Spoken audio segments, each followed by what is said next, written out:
Bonjour tout le monde, je suis ravie de vous retrouver aujourd'hui dans une nouvelle vidéo. Alors premièrement, je suis désolée si la luminosité est pas très bonne, mais je n'ai pas d'éclairage. Hashtag youtubeuse pauvre. Et il se trouve qu'aujourd'hui, il fait moche. Comme par hasard, quand je décide d'allumer ma caméra, il fait moche. Donc on va croiser les doigts pour qu'on garde un petit peu de luminosité. Et sinon, je suis vraiment désolée. Donc aujourd'hui, on se retrouve dans une vidéo un peu... test, on verra bien ce que ça donne. J'ai décidé de mélanger les produits Super Cool Color de chez Bleach London, à savoir les restes. Il me reste pas mal de rose et il me reste un petit peu de bleu que j'avais fait dans ma précédente vidéo et pour le shoot que vous avez déjà vu normalement, sinon je vous remettrai les liens dans la barre d'infos. Du coup je me suis dit plutôt que de refaire la même chose ou de repartir sur de rose comme j'avais déjà fait, pourquoi ne pas mélanger le rose et le bleu et prier pour obtenir un espèce de lilas, un violet clair, quelque chose dans ce genre là. Donc on va bien voir, j'ai essayé de regarder un peu sur internet si c'était possible de mélanger les produits entre eux. Normalement il n'y a pas de contre-indication, ce sont des produits qui sont sans ammoniac et qui sont temporaires, donc normalement il n'y a pas de problème, donc on verra bien. De toute façon on fait le test et puis si ça marche pas, j'ai envie de dire, au pire vous ne verrez pas cette vidéo. Donc voilà, donc là je rentre tout juste du sport, je vais filer à la douche et me laver les cheveux. Donc comme je l'avais déjà dit dans ma précédente vidéo, mais au cas où vous ne l'ayez pas vu, je préfère le redire, ce sont des produits donc sans ammoniac qui sont temporaires, donc qui s'effacent au fur et à mesure des shampoings, qui s'estompent plutôt, c'est plus joli comme mot. Du coup, il faut les appliquer sur cheveux lavés, donc bien lavés. Il conseille 2 shampoings sans soin, sinon ça referme la cuticule, donc le produit ne pourra pas pénétrer dans le cheveu entre guillemets. N'oubliez pas, si c'est la première fois que vous faites ce type de coloration, que ce soit pour les Super Cool Color ou toutes les autres colorations temporaires, de faire une touche d'essai, c'est très important, au moins 24 heures avant, voire 48 heures c'est le mieux. Vous en déposez légèrement une petite dose dans le creux du coude, juste là. Vous le laissez pendant maximum 48 heures. Et s'il y a quoi que ce soit comme réaction, vous rincez et surtout vous ne l'appliquez pas sur votre cuir chevelu forcément. Autrement, vous pouvez procéder à l'application.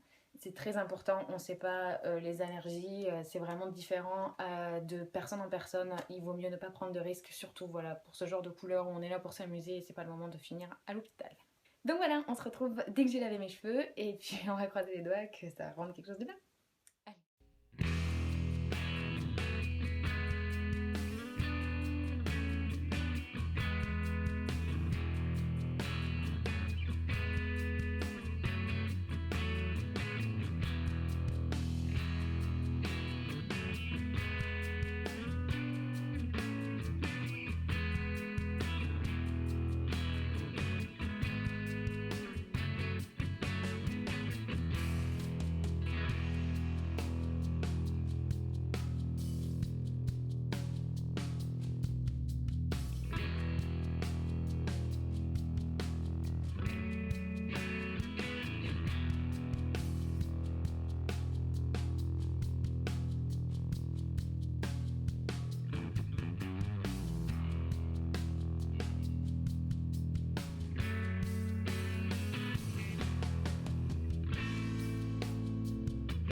Je te retrouve maintenant que j'ai terminé. Je les ai rincés, j'ai fait un soin, même si ils le préconisent pas forcément parce que dans les Super Cool Color il y a déjà un soin intégré, donc normalement il n'y a pas besoin. Moi j'ai l'habitude de le faire et puis mes cheveux, il faut dire ce qui est, en ont quand même besoin, donc je l'ai fait et je les ai démêlés. Dans voilà, sur cheveux mouillés, on voit pas trop le résultat, mais je trouve que le rose est plus ressorti que le violet.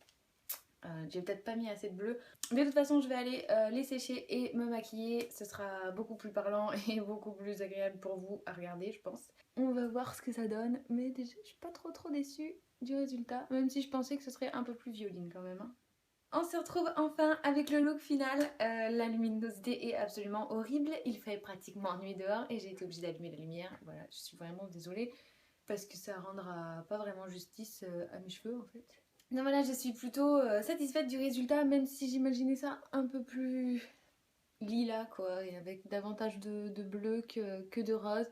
Mais je suis contente, ça change du rose. En plus, ça matche parfaitement avec mon rouge à lèvres, sachant que c'est les Révolutions, les Lip Gloss Révolution de chez Urban Decay. Je vous les avais montrés et présentés dans mon haul, je crois que c'était. Oui, il me semble. Celui-ci, c'est le Bittersweet, c'est mon préféré, c'est le violet, c'est celui dont j'avais le plus peur et en fait c'est celui que je porte le plus souvent, c'est vraiment mon préféré, j'adore. Et alors là, il match parfaitement avec mes cheveux quoi, ça fait vraiment... Si j'avais voulu le faire exprès, je pense que j'y serais pas arrivée. Mais je suis plutôt contente du résultat, même si vraiment j'imaginais que ce serait un peu plus bleuté que ça en a l'air. Et encore, je pense que la caméra ça ne rend, mais alors rien du tout. Vive la lumière artificielle. Mais j'espère que la vidéo vous aura plu, vous aura inspiré et donné envie. N'hésitez pas à me présenter vos produits à vous avec lesquels vous faites vos couleurs. C'est toujours intéressant d'aller vers d'autres couleurs. Moi j'utilise Bleach London parce que voilà, c'est des produits que je connais et que je sais comment ils vont réagir. Mais n'hésitez pas à me présenter les vôtres, je les essaierai avec plaisir. N'oubliez pas de mettre des petits pouces en l'air si ce genre de vidéo vous plaît.